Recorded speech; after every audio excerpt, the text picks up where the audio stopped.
Listen to me. If there was a wise man who would ever think of this, they would say in order to be superior to the man, you've got to be the man. For I am the man himself.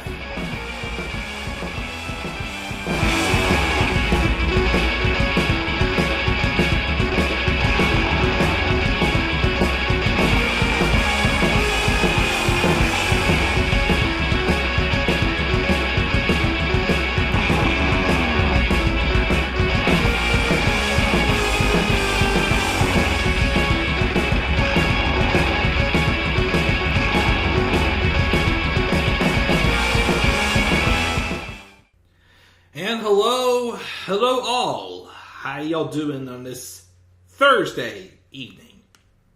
This is the Club of the Man, 1993. In order to be superior to the man, you've got to be the man. I'm here, hopefully catching up tonight. I'm sorry, guys. Again, these next couple months are just going to be very busy. Again, I'm just so busy. I'm so tired. I am just got a lot on my plate as always. But of course, again, I will do my best to, as always, keep up with content the best I can as possible. So tonight, I am hopefully going to get some stuff caught up tonight. We will see. This will be the only video I do live, unless I get time to do another live stream. And it's not Dynamite. Dynamite I'm going to pre-record. Dynamite was good. Raw, I felt like, wasn't quite as good as Dynamite, was a little more noteworthy to talk about, in my opinion. So that's why I wanted to go live for this. But I'm trying to get as much wrestling content caught up with because I have stuff I want to post during the draft tomorrow. So I want to be able to watch SmackDown live and be able to share some stuff throughout the draft. So that's why I'm trying to, catch up as much as I can here. We're going to talk about some stuff here. Some other stuff I wanted to talk about, mostly involving Vince, I'm saving for a separate video, but I will do that one live. If I don't get to do that one live tonight, I will probably do that live when I get home from work tomorrow. So that, of course, is my plan. But we got a lot of people buzzing in the live chat. I know there's really two big topics to talk about from this episode of Raw. The rest of the show is okay. Based off of the rumors I'm hearing what Vince McMahon changed, it wasn't that bad of a show. It wasn't very standout either. But it was a noteworthy show though because of the big announcement that actually lived up to groundbreaking that'll rock the world of WWE. And honestly, it got me a little more interested in the draft. Backlash to this point, it's whatever to me because of the card, of course. But now, of course, I am looking forward to Night of Champions taking place on November 27th and the big announcement that we got on this show. And already, Triple H saying that this draft is going to change the game kind of lives up a little bit, but we'll see what happens tomorrow night on the draft. As there's also rumors floating around that Teddy Long will be returning and being part of the draft. So one of them means they're going to bring back general managers and have Adam Pearce do one show and Teddy Long maybe do the other. Who knows? We'll have to wait and see. But there are some things that obviously Triple H has his hands on still. For now. But is that me just lowering my standards? Saying, okay, at least Triple H has his hands on this, but then Vince is getting more of his hands on this. I can't keep lowering my standards, guys. Again, we got to stand firm with our guards. Hashtag Fire Vince needs to continue to be trending hard. And I know a lot of things I'll talk about in my other live stream I want to do. A lot of things not going to make the difference as long as Vince McMahon has the money. But again, we have a voice. We have a voice. And I'm not going to shut up until the very end, basically.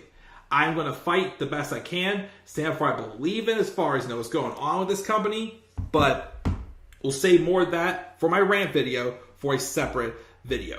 But I do want to get going because, again, I have a lot of stuff to do tonight. So let's start, of course, with this Raw live review, and we will go from there. So the show took place April 24th, 2023, in Chicago, Illinois. And before we get started, because he appears in my thumbnail, there was rumors, and it seemed pretty concrete to me, which is why I'm going to discuss this briefly before we get started, and before I check the live chat. So that live chat is pretty lively. Keep it going, guys. I will get to it in a second. But there's rumors that CM Punk was backstage at Raw this past week. At first, when I saw it, I didn't want to believe it. Because anything with CM Punk most of the time anymore is more so of like, I don't want to believe it unless I see it. But I saw videos, photos, well, not many, but the main thing I saw was he was outside the Allstate Arena talking with Tamina, apparently. Rumors are Punk did go backstage. I'm not sure how he got in. He talked to some superstars. He talked with The Miz. I don't know the whole story behind that, but apparently him and The Miz had some beef, and they were able to talk it out. And then apparently he did run into Triple H. Now let's say this here. We all know that CM Punk had an issue with Vince McMahon. We also know that Punk and Triple H didn't like each other. But of course, we all know that if Punk would have been released from his contract, and I say if he would have, because he is still under contract with AEW, and there's still heavy rumors of him coming back, even though this idea of starting a Saturday night show to keep him separate from Kenny Omega and the Young Bucks, I still don't like that idea. I still don't think if they do this AEW collision, I'm not going to be able to keep up with it. Again, I just don't have the time. Especially on weekends, too. Maybe I'll watch the first show to see Punk come back, but I don't know. Again, I just don't have the time to be watching all these wrestling shows anymore. Even like 3 shows at this point is getting too much for me. But anyways, apparently, though, he did run the Triple H backstage, shook hands, talked for about a minute or two, and apparently he asked, "Can we talk?" And then Triple H said, "I'm going to have to ask the big guy about that," referring to probably Vince. Triple H talked to most likely Vince. They said no. Asked Punk to leave. He left with no problem. It was apparently just a visit, and most people think it was probably a reason for Punk there just to make some amends, pay a visit, which was very class act on his part. If this is true, which based off the footage and like other stuff I've seen, I'm believing that it was true. This is a good step for Punk. Especially, again, if Punk can go back to the company that he claims made him sick, the company he would like to erase from his history. When he talked about in his return promo saying how August 13th, 2007 or whatever, 2006, whatever year it was, when he left Ring of Honor, was when he left wrestling. August 20th, 2021 is when he returned to professional wrestling. So obviously, if someone who still had not say a grudge, but still, I held his time in WWE as like a black mark for him, to be able to come back to be able to come back and to what's it called? To be able to try to make amends with people at WWE, that is a big step. And apparently he had a meeting with Chris Jericho this week, somebody else who called CM Punk a cancer. And apparently that went well. So I'm still hoping that, okay, if they do the second show, this other Saturday night show for AEW, I just hope it's not just because of Punk. Like, if they're separating the rosters because they're getting too big, I can see that. I don't think I'll have the time to keep up with all of it, but I can see that. But if CM Punk can go back to WWE to make amends, to pay a visit, I think he can make up with Kenny Omega and the Young Bucks. Now, as far as him and Colt Cabana goes, I don't know about that one. But, again, if that was him just visiting, trying to make amends, class act. I still don't ever for the life of me see him going back to WWE, though. I just don't. I don't. His place he belongs is AEW. He'll be back soon. But just wanted to give my brief thoughts on that really quick here. And let's check the live chat before we go here. It's pretty active so far, it looks like. We've got Automatic Beans. Oh, it's Coda. Dakota. What's up, Dakota? He has a new channel. He says, that new title is actually fire. We will talk about the new title. That was a positive. Because before that title, I wasn't feeling it. I was not feeling Raw. And I'm like, okay, what's the announcement going to be? Blah, blah, blah. But that lifted my spirits a little bit. We'll talk about that. He thinks Rollins will be the first champion. We got Tyler. Because Cody will still go after Roman. Which he should. Cody Rhodes still should. But again, we will talk about that more in depth when we get to the title reveal. Hashtag Fire Vince, indeed. I think the new world title is going to be on SmackDown. USA wants Roman, so that's why Fox will get the world heavyweight title. I think it will just depend on who gets the first draft pick. If Raw gets the first draft pick, because I think, wasn't last time we did a draft, SmackDown got the first draft pick? I mean, it would make sense for Raw since they're 3 hours. They need a bigger roster. It would be dumb, though, for whoever gets the first pick, though, to not draft Roman, you know? Although, I still feel they would keep Roman on SmackDown, because doesn't Fox have more money? That's what I thought. I thought they had Roman on SmackDown because Fox has more money. But we will see, of course, what happens. Tosh says, finally, I don't have to say split the world titles and hope to split the tag titles. We'll see about the tag titles. Because here's my opinion about this. They'll still have the women's tag titles, which those are not going to be split. Don't ever split the women's tag titles. There is no, honestly, get rid of the women's tag titles. There's seriously no depth to them whatsoever. But I would say they may not split the men's. Only because there's just not the depth for it. If they don't split the men's tag titles, I actually may be okay with that. Because there's just no depth. For the world title, especially if you're trying to get like a key figure for your show, I'm not opposed to the world titles being split.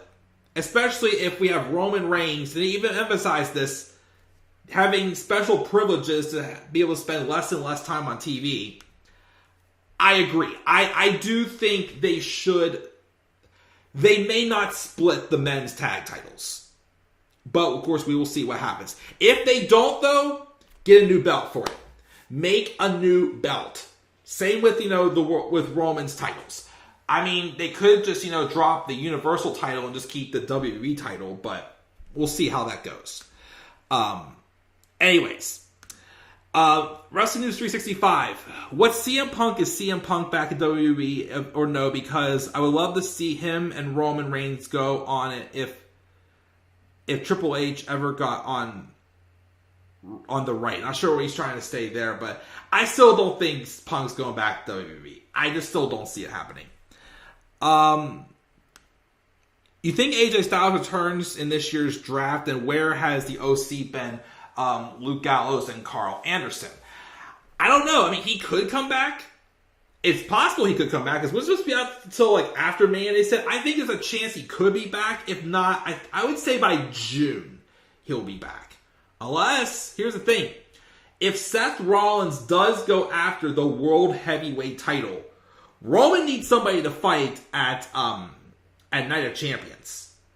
I still feel like they're going to wait to put the belt on Cody till SummerSlam. If not, I would say Cody dethrones Roman at 1,000 days.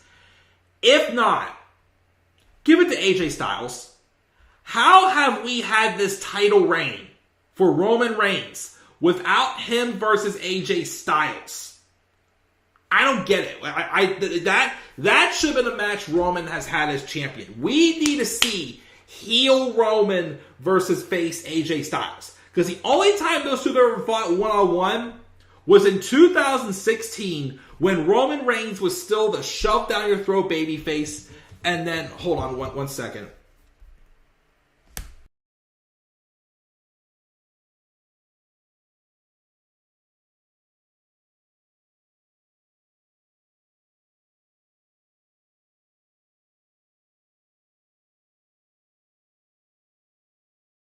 Sorry, I had to take care of that really quick. But yes, I just don't get how they haven't done Roman Reigns and AJ Styles during this title reign.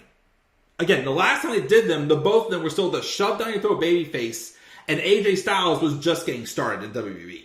So that should have been a match they revisited at some point. So yeah, and I don't get why they've kept the entire OC off TV. Night of Champions is going to be May 27th. That is the OG World Title, the big belt, just with WWE Globe ad. Oh yeah, I knew that. Basically, they of course had to have the big WWE title, WWE logo on it. Probably not to make it completely a replica of the WCW version, but you know. Hopefully during the draft, I could have the draft, we get general managers for Raw and SmackDown. Again, maybe with Teddy Long, coming back, maybe that's what they're doing. We'll see though. Do you think there will be the first person to win a new World Heavyweight Champion on Raw? I don't know. Like I said, I still think it would be, because they haven't done anything with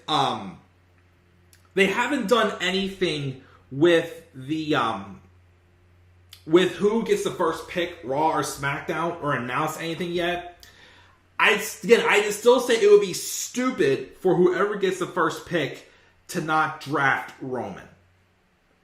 I still think Roman should be on SmackDown though, because again, don't they pay the most on? Doesn't Fox get more money?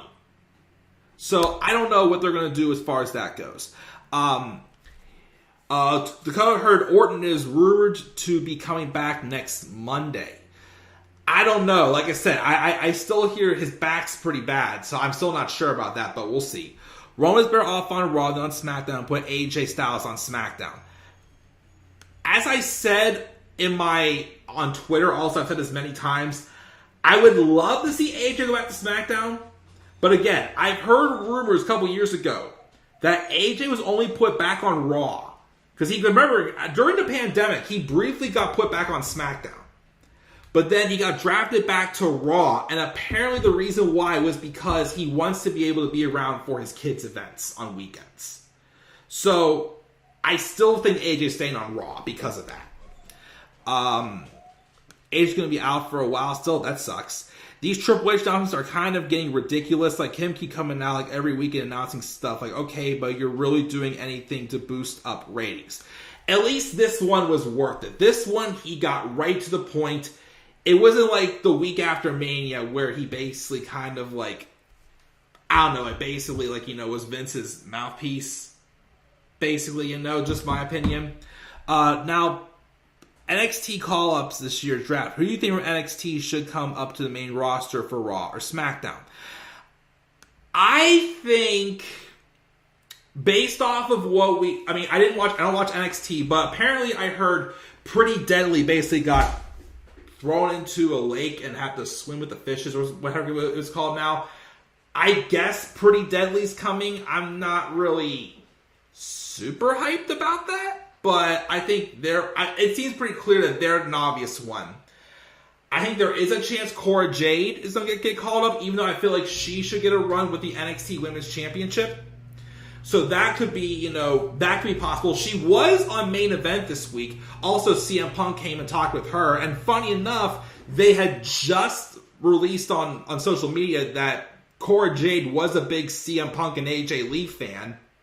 So maybe Punk came for her match, possibly. If so, class act. It's possible, but I feel like they might want to put the women's title on her. Especially if they didn't put it on Tiffany Stratton or back on Roxanne Perez this week. I think Roxanne's coming up also. Her, maybe Zoe Stark. I don't know, because I feel like she still isn't quite ready yet. I don't think we're going to get Braun Breaker yet. I thought we were, but then he turned heel. and they're seeming to do a little bit like a heel run with him right now. So I'm not 100% sure on that one yet. Those are only a couple I can think of right now. There's still a lot more people. I might have to cut it off here because again, I do gotta get moving here. But I heard Ryder is with WB and he was allowed to do indie shows to act like he was a free agent so he could be appearing in the draft. We could. I've heard heavy rumors about Matt Cardona coming back, but again, with Vince around again, I don't know. But it's possible, but we'll see. See that. Tyrus's new world title is great. Which Cardona going back to WWE makes no brainer since his wife is there. True. Edge is about to retire. That's true. I've already hit. I mean, I keep hearing he wants to retire when Raw or SmackDown goes to Toronto in the fall. So that's what I'm hearing. Here, there. Okay, there's a lot repetition here. Mostly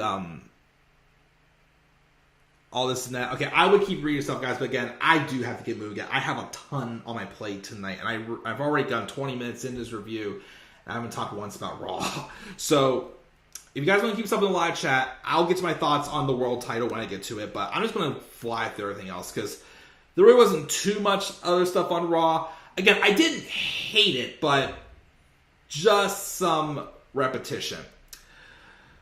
Cody Rhodes came out, hyped up the draft, mentioned how he could go either to Raw or SmackDown, but he wants to talk about Brock Lesnar's attack 3 weeks ago, and basically saying how, he wants us to show something, though. He shows us the scar he got from the last time he was in Chicago, which was when he had torn his pec and wrestled Hell in a Cell with a torn pec.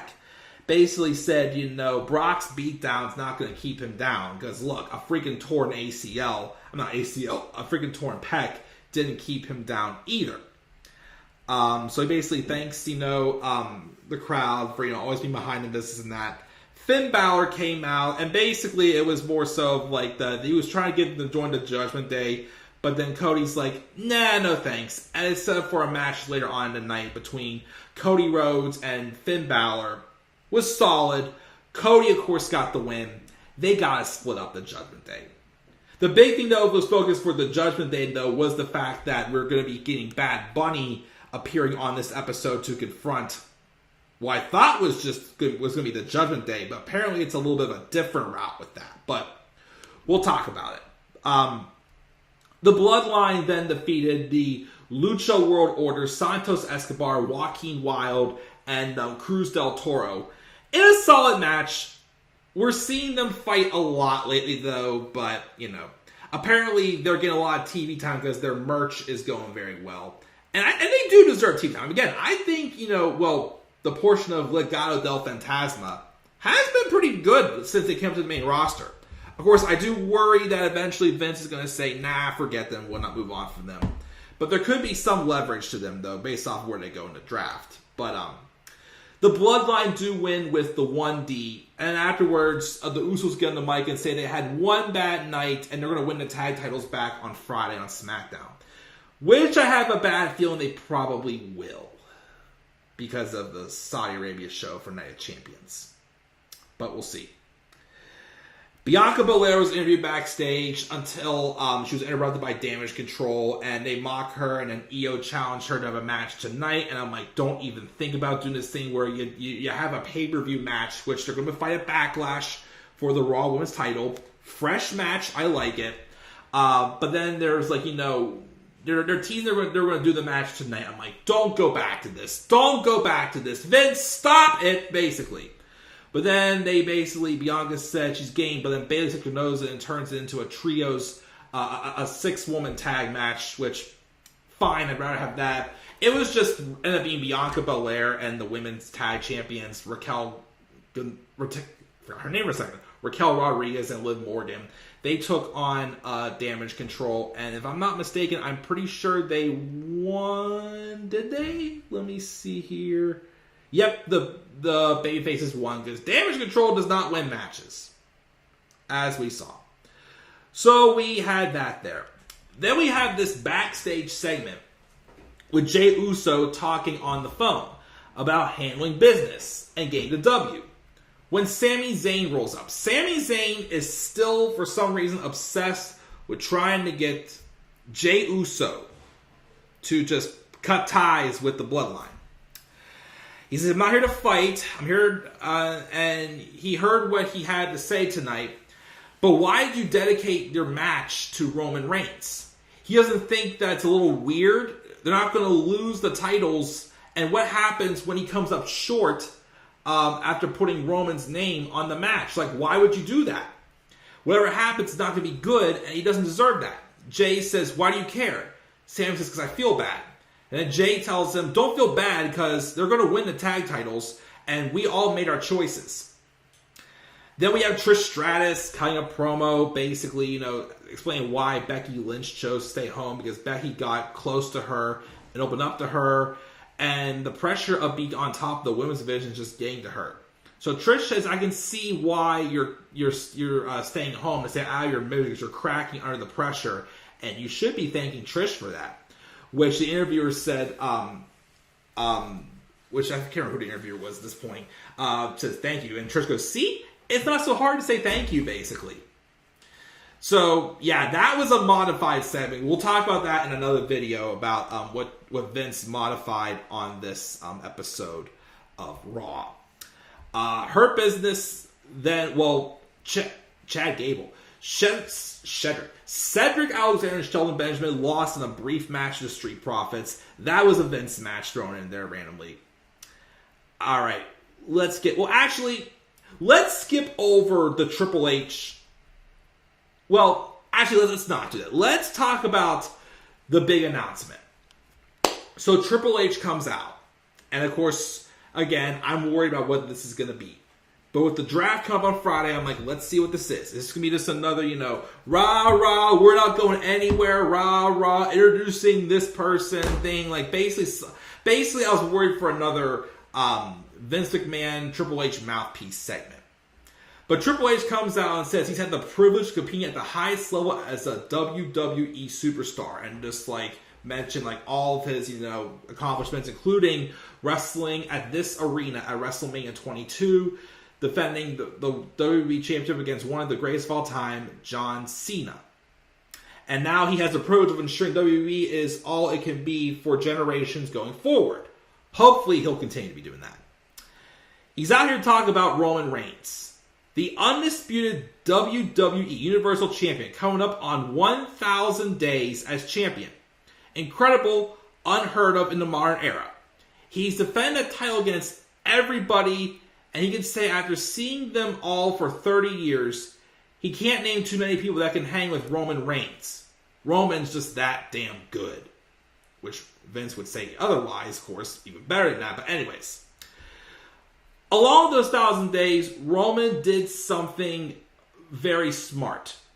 Negotiating himself into a position where he didn't have to defend the title as frequently. He can't blame Roman for that. That's great for Roman, but it's not great for WWE. They deserve more. WWE deserves more. We deserve more. And when he talked about the draft, saying it would change the game and the very core of WWE, is because when Roman is drafted to whatever brand is drafted, he will take his titles there and he will stay there. So I'm, again, guessing they're going to merge the WWE and Universal Championships. Hopefully give it its own belt. The other brand, whichever he does not go to, will determine a new champion. At Night of Champions, we will crown a new WWE World Heavyweight Champion, revealing the title belt, which looks great, and as everybody's saying, yes, it's basically the World Heavyweight Championship, as it was before, just with the big WWE Globe logo in the middle of it. Which, fine. I mean, not everything has to have the big WWE logo, just popping out at it. I like it. The only thing, though, I will be honest, because someone said in the live chat that it looks like a glorified mid-card title. Some people, and I do kind of agree, thinks it looks very similar, though, to the Intercontinental Championship. I do agree about that. There have been still rumors of some new belts. So we may get a new IC title, but that we just got one back in 2019. But we'll have to see about that. But I like it. I'm happy with it. I think it's a good idea. Like I said, especially the world titles. If we're going to be very brand exclusive again, I mean, don't get me wrong, the idea of this title reign of Roman winning both world titles is fitting. But especially after a year, if he's not dropping the titles yet, and he's transitioned into this newer position where he's able to have, less time on the road, spending more time with his family, which he has earned. The WWE still deserves to have top stars be recognized for their talents. So having 2 world titles, I'm not opposed to it. Like I said, the tag titles I can kind of understand. If we have only one set of women's tag titles, only one set of men's I think is okay right now, because again, we just don't have any tag teams. If there was more depth, okay, I'll take it. Especially if they're going to rumored to be breaking up the Street Profits and Judgment Day and other teams also. It's like, there's not enough depth for for the men's tag titles. But I'm not opposed to them getting 2 world titles. Now, who should win it? Seth Rollins. Now, here's the thing also. Some people say Cody Rhodes. But again, the story is still the same. Cody Rhodes needs to be the one to go after Roman. It would be dumb of Cody to not want to go after Roman after feeling like he's got something to prove. Because him winning the World Heavyweight title would just be him taking a consolation prize. He has to be the one to dethrone Roman. He's got to go after Roman. Seth Rollins should win the World Heavyweight title. He deserves it. Like, is there anybody else bigger right now besides Roman Reigns, Cody Rhodes, or Seth Rollins? The work he has put in the past year, even though I still don't get why he's a babyface, just because he has a song that's popular. Only babyface he's got is to sing my song. Like, he's just gloating the fact that the fans are behind him. If he didn't have the song, he would still be a heel. But I think he should be the first person to win to get that title. And who should dethrone him after that? A heel Drew McIntyre. Yes, I've said for a couple years, Drew got ripped off at WrestleMania 36. He deserves his big crowning moment in front of fans with the world title. But right now, again, especially with the whole contract stuff and people were wanting Seth, him kind of getting overlooked for Cody Rhodes, other things. You think the story kind of fits now for him to go heel? I think it does. So Seth wins it. Drew, though, eventually should dethrone Seth. Now, I would say with the Money in the Bank briefcase, or like, of course, Drew can go after Cody Rhodes if he wanted to with the briefcase. I still like the idea, though, of LA Knight getting it, though. So I think, again, I'd still say Roman stays on SmackDown. But again, if Raw is the first pick, they're going to get Roman. But if Roman stays on SmackDown, both Drew and Seth will go to Raw. And at some point, Drew will become champion and dethrone Seth.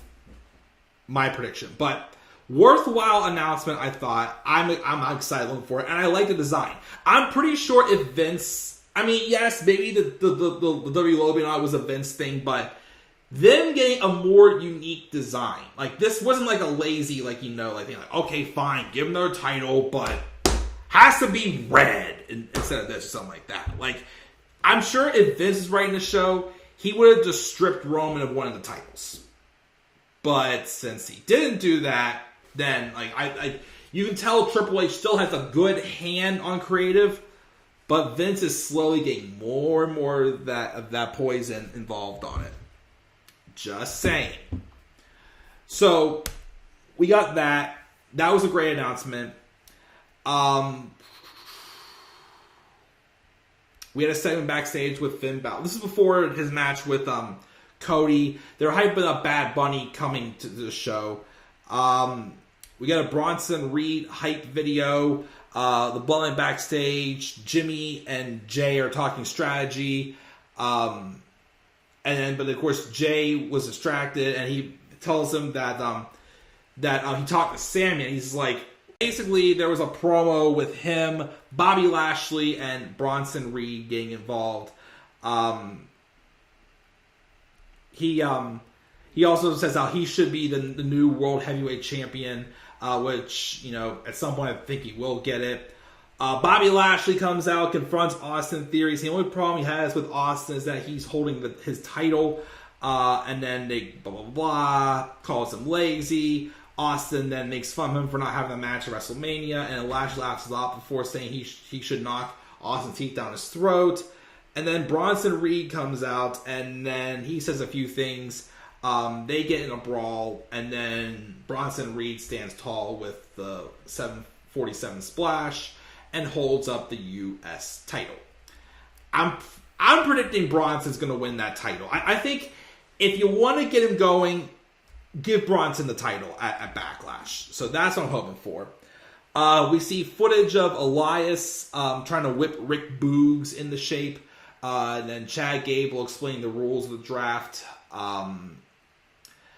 And he thinks that Alpha Academy will remain intact, but then Maxime Dupree is still wanting to get Otis. Mustafa Ali appears, so we gotta have more positive Ali mentally, whatnot. It basically just sets up for a match with Chad Gable and Mustafa Ali, and of course we're in Mustafa Ali's hometown. Ali gets a victory, nice. Then we got Jimmy Uso confronting Sammy backstage, and Sami Zayn says he's just telling the truth. Jimmy says, what do you think is going to happen if he loses? Does he think Kevin Owens has completely forgiven him? Nah, he's just using him to get those tag titles. And when he loses, Kevin's going to turn on him. A lot of truth behind both things. Again, because they're teasing like some sort of like... Whenever Kevin Owens and Sami Zayn have their backstage segment, Kevin's like, Sammy, why are you doing this, and that? It does make you wonder, are they going to have Kevin turn on Sami? Which, don't do that again. Again, we've seen it happen enough already. It's happened enough already. Like, again, like Kevin turned on Sami again. It's like, they fought each other enough. Now it's time for them to fight together. And just 1 month of doing that is very bland. Again, I think the Usos are going to try to do something desperately, but I think Kevin and Sami should retain the titles. They should retain the titles and just do a story there. The cracks are forming with the bloodline. Keep them cracking by having the Usos not win on Friday. The best thing to do is have the Usos lose. That's what they should do, in my opinion. We had a match with Cody and Finn. Seth Rollins has a segment where he comes out. He hypes up his random match with Omos. And of course, he has his eyes, past that, though, looking at the World Heavyweight title. I hope to God they don't do Seth Rollins versus Omos for the world title at Night of Champions. I just have that bad feeling they're going to do this. And of course, he gives a "you deserve a" chance. Omos and MVP come out, blah blah blah. I really did not care, but of course, Omos is Seth's going to beat Omos, and Seth should be scared of Omos, blah blah blah. I don't care. Match means nothing. Again, we had the segment with Matt Riddle, Sami Zayn, and Kevin Owens, where KO and Sammy are not quite on the same page. But Matt Riddle's teasing still his more serious side, which I enjoy. We're also informed that Brock Lesnar will be back next week. Rey Mysterio and Damian Priest had a match until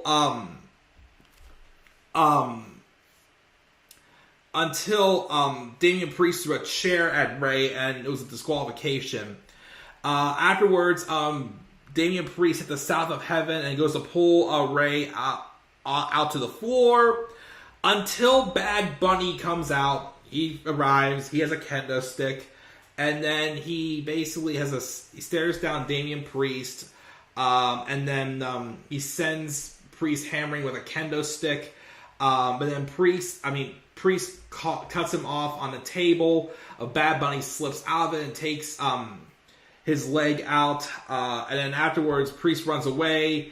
Bad Bunny hammers him with the kendo stick, and then he gets on the table and on the mic and calls out Damian Priest, and then challenges him to a street fight at Backlash, which Priest accepts as saying, "I'll kill you in Puerto Rico." He accepts the match. Fine. It's one of those things where it's like, I'm fine with seeing Priest and Bad Bunny go one-on-one. It's just weird, though, because why did they... Because I thought the reason why... Well, then again, probably a Vince thing. My thing, though, is why did they have Bad Bunny cost Dom his match at WrestleMania just to have Dom not fight Bad Bunny? Instead, we're getting Bad Bunny and Damian Priest only, which sounds good for a street fight. But again, though, why are we not including Dom in this? I thought it was weird. Unless there's something more we get next week on Raw. We'll have to wait and see. Not much really more in the live chat, but again, like I said, I gotta get going, guys. I just don't have time. I talked a little longer than this than I wanted to, and I got a lot of work to do tonight. But that's my review of Raw. I didn't want to give it a B-, but again, I didn't really hate anything. It's just, again, Vince is lurking around. The complete fuel's not there. The World Heavyweight title was what woke me up for this show. I gave it a B-, but if I'm being honest, I almost gave it a C+. But I still look at it as okay, it was harmless, and it was noteworthy, but it wasn't that great to begin with also. So to me, it was 80%, bump my pop filter, B-. So I gave Raw a B-. I gotta go now, guys. Hopefully I may get some more content uploaded tonight. We'll have to wait and see. But what are your guys' thoughts on this episode of Raw? What's your thoughts on the new World Heavyweight title? Do you think this is a Vince or a Triple H show? Who do you want to see win the World Heavyweight title at Night of Champions? And who do you think should challenge Roman at Night of Champions? Should it be Cody? Or should they wait for Cody to challenge Roman at SummerSlam? Make sure you guys leave your thoughts down in the comments section below. Be sure, as always, to slap a like on the video and subscribe for more content on my channel. Follow me on Twitter at the Club of the Man 93. Be sure also to follow me on TikTok and Instagram at the Club of the Man 1993. And until then, guys, I'm checking out. I'll catch you guys all later. We still got a lot more stuff to catch up on. Hopefully, I will get some more content up tonight. Can't make any promises, though. But don't forget, guys, in order to be superior to the man, you've got to be the man. And for I am the man himself.